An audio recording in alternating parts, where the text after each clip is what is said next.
આજે આશ્રમ પર છે પાઉંભાજીનું જમણવાર, તો આપણે જોઈએ કે બધા શું કરે છે. બધા શાકભાજી કાપે છે.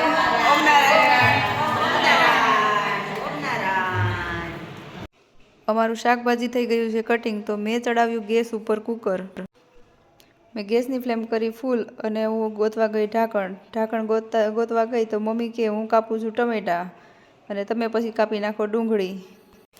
કુકરનું ઢાંકણું મેં પેક કર્યું અને કુકર જ્યાં સુધીમાં બધાની સામે જોઈ અને સીટી કરે ત્યાં સુધીમાં તો આપણે કાપી નાખીએ ડુંગળી. હું અને મારી ફ્રેન્ડ બેસી ગયા હતા ડુંગળી કાપવા. વાતોના ગપાટા કરતાં કરતાં અમે કાપી ડુંગળી. પણ આંખમાં એટલા આંસુડા આવતા હતા કે બધા પૂછતા હતા કેમ રોવો છો, તો અમે કીધું કે મારા પપ્પાના ઘરે જવું છે એટલે રોઈએ છીએ. એવામાં છોકરાઓને થઈ ગયો તો ટ્યુશનનો ટાઈમ, તો મારો ઋષભભાઈ એમને મૂકવા માટે જાય છે ટ્યુશન. આશ્રમ પર ગમે ત્યારે જમણવાર હોય અને બધા ભેગા થયા હોય એટલે બહુ જ મજા આવે. બધા એકબીજા સાથે વાતો કરે અને મજા કરે. છોકરાઓ ટ્યુશન ગયા એટલે બધી મમ્મી કહેવા લાગી કે હા હવે 2 કલાકની હવે શાંતિથી વાતો કરશું અને મજા કરશું. હવે વઘારી આપણે પાઉંભાજી.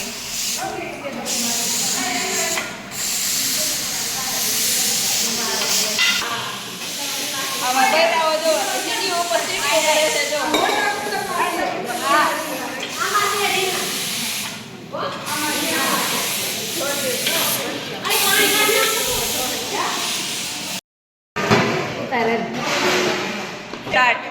ચાલો ભાજી ખાવા. આજે પાવભાજી ને લાડુનું જમણવાર છે. સરસ મજાનો વરસાદ છે. ગરમા ગરમ ભાજી, પાવ અને સુરમાનો લાડુ. જો અમારા જ્યોતિબેન જો ભાજી ચાખે છે. કેવી બની છે ભાજી? એક નંબર ને બાકી. ભાજી કેવી બની છે? એક નંબર ને બાકી. તમે શું બનાવો છો?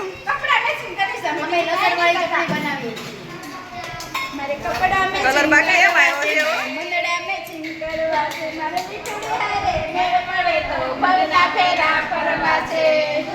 જો બાકી કપડા બાકી મેચિંગ જ કરેલા છે જો બેયના. ચટણીમાં કઈ ઘટે નહીં હો બાકી. હવે ભાજી બનાવતા હતા ત્યાંથી વરસાદ આવવાનું ચાલુ થઈ ગયું.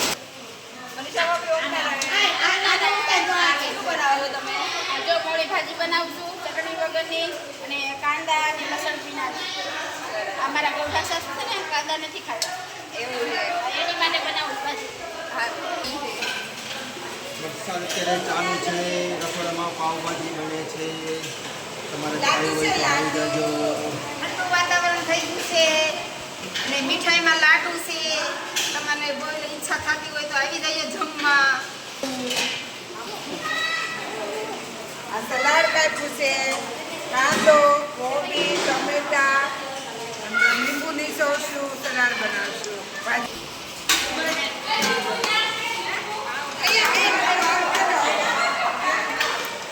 અમારા જ્યોતિબેન બનાવી રહ્યા છે પાવભાજી. ચાલો બધા પાવભાજી ખાવા. અમારી ભાજી થઈ ગઈ છે રેડી, તો અમારા મંડળ બેસી ગયું છે વાતોના ગપાટા કરવા માટે. આ નીચે બેઠી એ બધી મારી બેનપણીઓ છે અને આ બધી ઉપર છે બેઠી છે એ મારા સાસુની બેનપણીઓ છે. જો બાકી છે ને બધા. અને પાછળ અમારી આ જો નાની ટોળી એ પણ મજા કરે છે.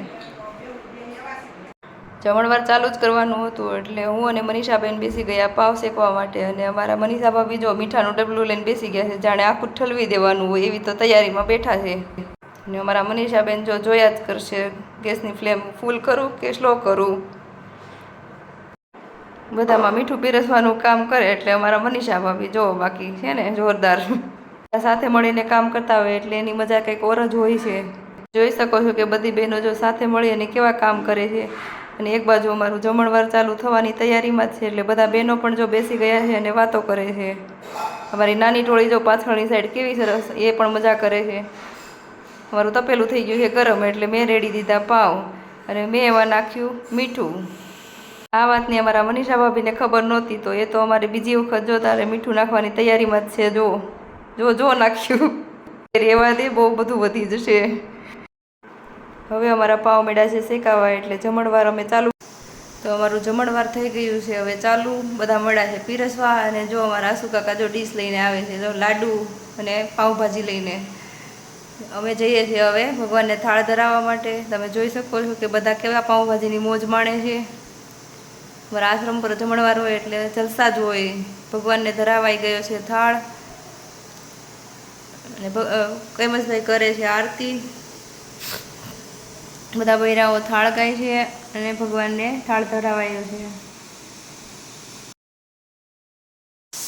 જો અમારી બચ્ચા પાર્ટી જમવા બેસી ગઈ છે. આશ્રમ પર જમણવાર હોય એટલે નાના બાળકથી લઈ અને મોટા વડીલો સુધી બધાને ખૂબ જ મજા આવે અને બધા બેસી ગયા છે હવે જમવા. મારા મનીષાબેન, જ્યોતિબેન બધા પાવ શેકે છે. આ મારા કાંતામાં પણ જમવા બેસી ગયા છે. બધા સાથે મળી અને બધા કામ કરીએ છીએ. બધાએ ઓલમોસ્ટ જમી જ લીધું હતું અને છેલ્લે વારો આવ્યો અમારો. અમે અમારું ગ્રુપ મળી અને જમવા બેસી ગયા અને ભાજીની મોજ માણીએ છીએ. બધા બોલે છે કે ચાલો બધા પાઉંભાજી ખાવા. અમારા વર્ષા કાકી અને અમારા મનીષા ભાભીની તો આ ફેવરિટ આઈટમ છે એટલે એને તો બહુ જ મોજ પડી છે. આનંદથી જમ્યા અને મોજ માણી. અમારા આશાબા અને મારા મમ્મી જો પ્લેટફોર્મ ઉપર ચડીને તારે જમવા બેસી ગયા છે. કેવી મજા આવે છે બાકી જો છે ને જોરદાર. આવી મજા તો બીજે ક્યાંય ના આવે. જમણવાર થઈ ગયું છે પૂરું એટલે વાસણ સાફ કરી અને અમે બધા બેસી ગયા છીએ ગપાટા મારવા. ચાલો તમે પણ વાતો કરવા. અમારું જમણવાર થઈ ગયું છે પૂરું તો બધું કામકાજ કરી અને બૈરાઓ બેસી ગયા છે વાતો કરવા. આજે હતો જ્યોતિબેનનો બર્થડે એટલે અમે આવી ગયા એમના ઘરે કેક કટિંગ માટે. અમારા ઘરે ચિરાગ કુમાર અને સોનલબેન પણ આવ્યા હતા અને મારું પૂરું ફેમિલી મેમ્બર પણ બધા સાથે જ છીએ અમે. બર્થડેનું સેલિબ્રેશન ચાલુ કરતાં છોકરાઓ તો ખુશ થઈ ગયા અને કેક ખાવા માટે જલ્દી આગળ આવી ગયા.